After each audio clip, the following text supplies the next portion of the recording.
Contact कर पाती हूँ, और उसी के लिए अब मैं अगर मिलती बैठ जाऊंगी तो मैं बिजनेस बिल्कुल से बिल्कुल कर नहीं पाती। ये बात सच है।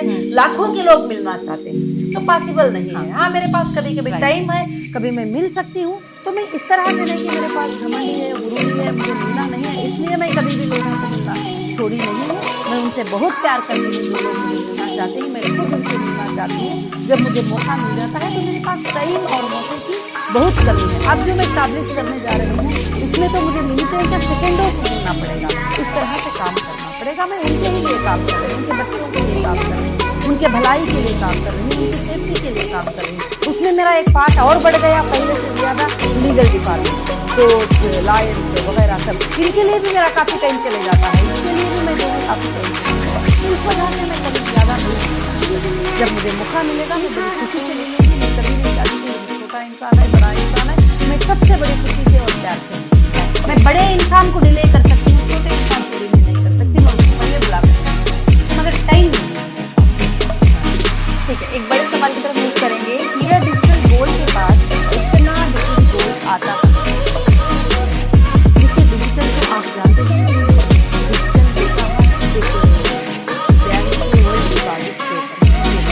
आप जितने पैसे डिपॉजिट करेंगे आप उतना होल्ड ले सकते हैं। जैसा आप लोगे आपके मार्केट कैप में वो गोल्ड आएगा और आप उसको सेल कर सकते हैं और बाई कर सकते हैं, बाई भी कर सकते हैं, सेल कर सकते हैं। इसमें मार्केट में क्या होता है कि आप हमारे टाइम को आज बाई कर लीजिए, आज कल आप सेल कर लीजिए, तो इस तरह से वो फ्लक्चुएट होता रहता है। कभी हमें लगता है कि और ज़्यादा लोग आ गए, अभी 10 लोगों को देने का माल हमारे पास अवेलेबल था मगर आज 200 लोग आ गए, तो जब कंपनी को उसको होल्ड करना पड़ता है, खरीदना चाहता है, फिर वो लोग भी खरीदते हैं और बाई करते हैं। ये पूरी दुनिया इस तरह की है कि जितना हमारे पास कैपिटल होता है उतना गोल्ड हम खरीद सकते हैं।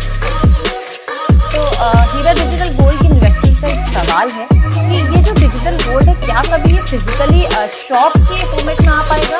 जी बिल्कुल, बहुत जल्द आने वाला है और छाप के ये भी होने वाला है। और ऑलरेडी हमारा फिजिकल काइन है, जो 1 ग्राम परचेज करते हैं, 5 ग्राम परचेज करते हैं, 10 ग्राम परचेज करते हैं, ऑलरेडी हमारा फिजिकल काइन है। फिजिकल काइन कोरियर में उनको डिस्पैच होता है। जो लोग ये चाहते हैं कि फिजिकल हमको मिल जाए, जो लोग चाहते हैं कि फिजिकल ना मिले तो उनके वैलेट में होता है, वो जब चाहे सेल कर। देखिए, दोबारा से मैं ऐसे एक सवाल के आना चाहूँगी, देखने से आपने इस बारे में बात कर ली है, लेकिन क्योंकि आपके पास डिजिटल गोल्ड की कंपनी है, आप उनके CEO हैं, जो सारे बिजनेस हैं, कॉलेजेस हैं, उसके बावजूद भी लोगों के कोई एलिगेशन है कि आप उनके पास रिटर्न नहीं करते, लौटाते नहीं, ऐसा क्यों लोग बात ये लोग वो इस बात को कैलकुलेट कर रहे हैं, राइट? जो 10-15 लोग बैठे हुए हैं, वो यूट्यूब पे उनका कुछ काम नहीं होता है और वो जॉबलेस लोग हैं, और जो अपने एनिमीज जो है उनको दिखा दिए हैं, तो वो 10 लोग जो है ये बातें बोलते रहते हैं। जब उनको आप सर पकड़ के खींच के पूछेंगे कि हीरा ग्रुप क्या तुम्हें पैसे देना है, तो वो तो जाते हैं ना, आज तक वो कंपनी का कोई पेपर हमारे पास, क्योंकि वो रियल इन्वेस्टर नहीं है, वो रियल मेंबर नहीं है। वो जो बोलते हैं वो झूठे लोग, जो भी बोल रहे हैं वो झूठे लोग हैं, जो मुझे बदनाम करना चाहते हैं, इमेज को डाउन करना, मतलब बस वो बोल रहे हैं, वो बोल रहे हैं कौन है, जो बोल रहा है वो कौन है। जब से 1,20,000 SSP की ऑफिस बंजारा हिल रोड नंबर 10 हैदराबाद में सेंट्रल ऑफिस खुली हुई है, मुंबई में खुली हुई है, शॉपिंग मॉल खुले हुए हैं, हर जगह अपने आउटलेट खुले हुए हैं, तो पैसे तुम किधर से मांग रहे हो? उस यूट्यूब से मांग रहे हो? अगर मैं तुम्हें देना है तो तुम आओगे मेरे शोरूम में, तुम आओगे मेरे ऑफिस में, वहाँ आके तुम सर्च कराओगे कि तुम्हारा नंबर दोगे, तुम ट्रेस कराओगे, तुम मांगोगे। अगर तुम यूट्यूब पे बोल रहे हैं कि मुझे पैसे आना है, पैसे नहीं आए हैं, तो फिर ये गलत है, क्योंकि वो लीगल प्रोसीजर भी नहीं है और ये लोग मुझे बदनाम करना चाहते हैं। कुछ लोग पैसे देकर ऐसे लोगों को दिखाते हैं और भी गलत सलत बातें बोलते रहते हैं।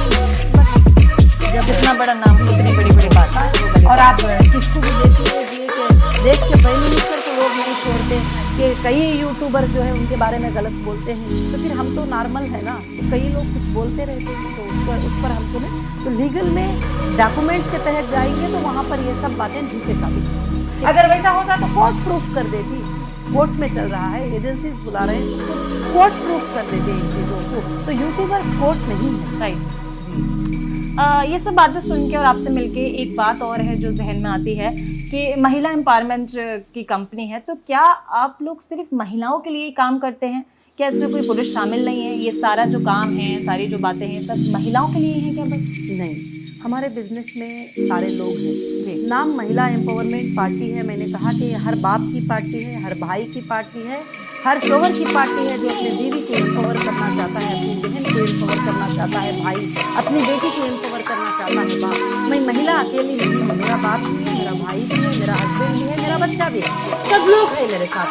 तो फिर मैं कैसे अकेली हो सकती हूँ? मैं उन सबको लेके आगे बढ़ती हूँ और उनको आगे बढ़ाना चाहती हूँ। देखिए, आप पहले से सक्सेसफुल वुमन, उसके बाद आपको पॉलिटिक्स में आने का जो आइडिया है वो क्यों आया, कैसे आया? क्योंकि ऑलरेडी आप इतना सब कुछ कर रही हैं, महिलाओं के लिए इतना कर रही हैं, आपका इनका अपना कुछ एम्पायर है, उसके बाद फिर पॉलिटिक्स में मेरा 25 साल का एक्सपीरियंस रहा है। चाहे कितना बड़ा बिजनेसमैन क्यों ना हो, चाहे कितना बड़ा ऊंचाई पे उठने वाला क्यों ना हो, उसके पास पॉलिटिकल पावर भी हिंदुस्तान में बहुत ज़रूरी होता है। और तो मैं महिलाओं को पॉलिटिकल पावर देना चाहती हूँ। अगर पॉलिटिकल पावर नहीं है तो बहुत कुछ होता है, तो फिर महिलाओं को क्यों पॉलिटिकल पावर ना हो? तो इसलिए मैंने सोचा और मैंने ये किया और इसके लिए फाइट भी किया और इसके लिए मैंने काफ़ी डैमेज हुई, काफ़ी लापत हुए, काफ़ी नुकसान हुए, मगर मुझे अंदर डाल कर 2.5 साल जो है तरह तरह के क्वेश्चन किए और पार्टी को डिस्टर्ब करो, बड़े बड़े पॉलिटिकल लीडर्स के सामने बुलाए, रिजाइन कर दो, पार्टी को निकाल दो, आप बस अभी आपको कार में लेके चले जाएंगे। लोग लाखों को मेरे साथ मिले, उनके भरोसे को नहीं तोड़ सकती और ना मैं कभी ब्याग हूँ, मैं आगे रहती। तो क्या लगता है आपको कि अब महिलाओं को लेके बदलाव आपको देखने को मिल रहा है? अगर एम्पावरमेंट की बात करें महिलाओं की, तो क्या बदलाव है? बिल्कुल बहुत बदलाव मिल रहा है और जितने भी महिलाएं जो है मेरे साथ काम कर रही हैं वो इतनी खुश होते हैं कि आप हम पहले भी कभी कुछ काम होता तो पुलिस स्टेशन में जाते थे, कमिश्नर को बात करते थे, एसपी को बात करते थे, तो वो ऐसे हमको भेज देते थे। अब खाली हम कार्ड डालते थे, हम महिला एम्पावरमेंट पार्टी के फलाने प्रेसिडेंट की, फलाने मेंबर ही, फलानी चीज़ है, फलाने हम लोग यहाँ पर, तो फौरन वो रेस्पेक्ट दे के बिठा के बोलते हैं कि मैडम क्या बात है, तुम्हारा मसला क्या है, बताओ, हम जल्दी से जल्दी क्लियर कर देंगे। और काफ़ी महिलाएं खुश हुई, काफ़ी महिलाएं जैन की महिलाओं के साथ अपने देश के भाई सब और अपने सारे लोग जो है इसके अंदर जैन किए हुए हैं और बहुत खुश है। महिला एम्पावरमेंट पार्टी एक सेकुलर पार्टी है और महिलाओं को जो है ज़्यादा एम्पावर करना चाहती है और ख़ास करके जो है और देश में जो गिरे हुए तबके, जो गरीब तबका, जो सरिये विलेजेस थी, उन महिलाओं को भी बताना चाहती है कि तुम भी बहुत कुछ हो, आगे आ जाओ, बस उनको हाथ पकड़ कर चलाना। देखिए, आपने जो हैदराबाद में मुद्दे उठाए वो किसी से छुपे नहीं है, पूरा देश उन मुद्दों के बारे में जानता है। तो क्या हैदराबाद के लिए क्या आपका विजन है और हैदराबाद को आप कैसा बनाना चाहती हैं? हैदराबाद क्या है? हैदराबाद के मुद्दे ये हैं कि हैदराबाद में खास करके हैदराबाद सिटी के अंदर जहाँ तक जो कॉन्स्टिट्यूंसी MIM की है वहाँ पर खास करके लोगों को पढ़ाई नहीं और वहाँ पर बच्चों को पढ़ाई नहीं, वहाँ पर लोग गरीब से गरीब ही रह गए, रिक्शा चलाने वाले रिक्शा ही चलाते रह गए। हैदराबाद नहीं बल्कि मैं पूरे देश के लिए सोचती हूँ कि पूरे देश के अंदर बदलाव लाना चाहते हैं। जो बारिश पड़ी तो हमारे स्कूल बंद हो जाते हैं, धूप आई तो हमारे स्कूल बंद हो जाते हैं, हमारे बच्चे दरख्तों के नीचे बैठ के पढ़ते हैं। यहाँ पर डिजिटल में बड़ा बड़ा बता देते हैं कि ये स्कूल बना दिया, वो स्कूल बना दिया। जब आप विलेजेस पे विजिट करेंगे तो काफ़ी डैमेज हैं। तो मुझे इन पर नजर है कि हमारे देश के पूरे हॉस्पिटल म्यूनिसिपैलिटी में हो जाए, बहुत अच्छे हो जाए, हमारे बच्चों के स्कूल बहुत अच्छे हो जाए, हमारे देश के बेरोजगार लोग जो है रोजगारी में आ जाए, हमारी देश की महिला जो भी एक महिला अपने आप को कमजोर समझती है वो ताकत में आ जाए, ताकतवर हो जाए। यही मेरी ख्वाहिश है। लेकर सिर्फ हैदराबाद में ऑल इंडिया महिला एम्पावरमेंट पार्टी है तो पूरे देश के लिए अच्छी चीज़ आगे करना चाहती हूँ। देखिए, ओबीसी जिसकी पीढ़ी की अगर हम बात करें ना तो पिछले कई दशकों से राज करती आ रही है।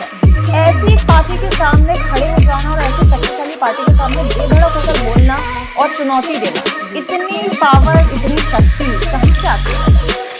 देखिए, अब जो लोग समझते हैं कि वो इतना बड़ा है, वो इतना बड़ा है तो उसके साथ कैसे बता दें। अगर नाइंसाफी जहाँ भी होगी वो कितना भी बड़ा क्यों ना हो, हमारे लिए वो बड़ा नहीं लगता कभी। तो हम उसके सामने ज़रूर खड़ेंगे और बात करेंगे। हमारी पार्टी का slogan he justice for humanity और हम जहाँ पर इनजस्टिस होगी हम ज़रूर जुबान उठाएंगे। हमारे लिए कोई बड़ा नहीं होता है, हमारे लिए इंसाफ बड़ी होती है, इंडिया का कानून बड़ा होता है हिंदुस्तान के अंदर, उससे बड़ा हमारे सामने कोई भी नहीं। आपकी जो पार्टी है MEP पार्टी, इस पर कई एलिगेशंस लगते आए हैं कि जो BJP की पार्टी है उसके साथ आप का कोलैबोरेशन है, मतलब उसके लिए आप भी काम करती है। क्या भविष्य में ऐसा हो सकता है कि एक गठबंधन देखने को मिले बीजेपी का आपके साथ? देखिए, एक बात है कि हमारी पार्टी आज तक किसी पार्टी से गठबंधन नहीं करी है, ठीक और है। ना किसी पार्टी से नफरत है, ना किसी पार्टी की बुराई है हमारे पास। जो पार्टी के कोई भी नेता गलत करेंगे, हम उनके सामने इंसाफ के लिए खड़े हो जाएंगे। जो पार्टी वाले हमारे महिलाओं के, अपने बच्चों के मुद्दों को देखेंगे और उनकी मदद करेंगे, हम उनकी मदद करने के लिए खड़े हो जाएंगे। ये हमारा कॉन्सेप्ट है और हम पार्टियों को गालियां देने के लिए नहीं आए हैं, देश की इंसाफ के लिए। अच्छा, ये बताइए कि किसी भी पार्टी को खड़े होने के लिए फर्स्ट टाइम वोटर्स की बहुत जरूरत होती है, सपोर्ट की फर्स्ट टाइम। तो आप ऐसा उन वोटर्स के लिए क्या करेंगे, क्या क्या मुद्दे उठाएंगे जिससे आप पे एक विश्वास जताया जा सके, क्योंकि बहुत मुश्किल है कोई पार्टी का बनाना और लोगों का विश्वास जीतना। तो क्या ऐसे मुद्दे रहेंगे, क्या ऐसी बातें रहेंगी जिसको लेके लोगों को विश्वास बनेगा आपके ऊपर? वैसे तो काफी महिलाएं हैं, काफी लोग हैं जो ऑलरेडी आप पे बहुत विश्वास करते हैं, लेकिन फर्स्ट वोटर्स की अगर बात करें तो क्या कहना चाहिए? वही बस महिलाओं के मुद्दों पर हम बात करेंगे, हॉस्पिटल्स के बारे में और स्कूल के बारे में, जागरूक लोगों के बारे में, बेघर लोगों के बारे में, जो देश की जरूरत है उन मुद्दों को हम उठाएंगे। हम सिर्फ ये नहीं लड़ेंगे कि कांग्रेस बुरी है, बीजेपी अच्छी है, बीजेपी बुरी है, कांग्रेस अच्छी है, राहुल गांधी उनको गाली दिए, उनको गाली दिए। हमारी वो पार्टी नहीं, हमारी पार्टी देश के मुद्दों को उठाएगी, देश के मुद्दों पर बात करेगी और 100% लोग जो है अट्रैक्ट के ऊपर, और लोगों की जरूरत है। आपका विश्वास है कि अगर आप, बेशक हमारा विश्वास है, एक दिन दिल्ली की देश के लिए, ऐसा आपको लगता है? बिल्कुल। बहुत ही खूबसूरत सोच के साथ हमने डॉक्टर मोहरा शेख से बातचीत करी है। हम आशा करते हैं कि ये इंटरव्यू आपको पसंद आया होगा, आपको खास लगा होगा। ऐसी और इंटरव्यू के साथ हम वापस आपके पास आएंगे, तब तक के लिए आप हमारे साथ बने रहिए। और बहुत बहुत धन्यवाद डॉक्टर मोहरा शेख आपका ये इंटरव्यू के लिए। बहुत खास बातचीत हमने आपसे करी है, आगे भी आपसे मिलेंगे जरूर और कोई नए इंटरव्यू के साथ दोबारा से हाजिर होंगे। तब तक के लिए मुझे दीजिए इजाजत।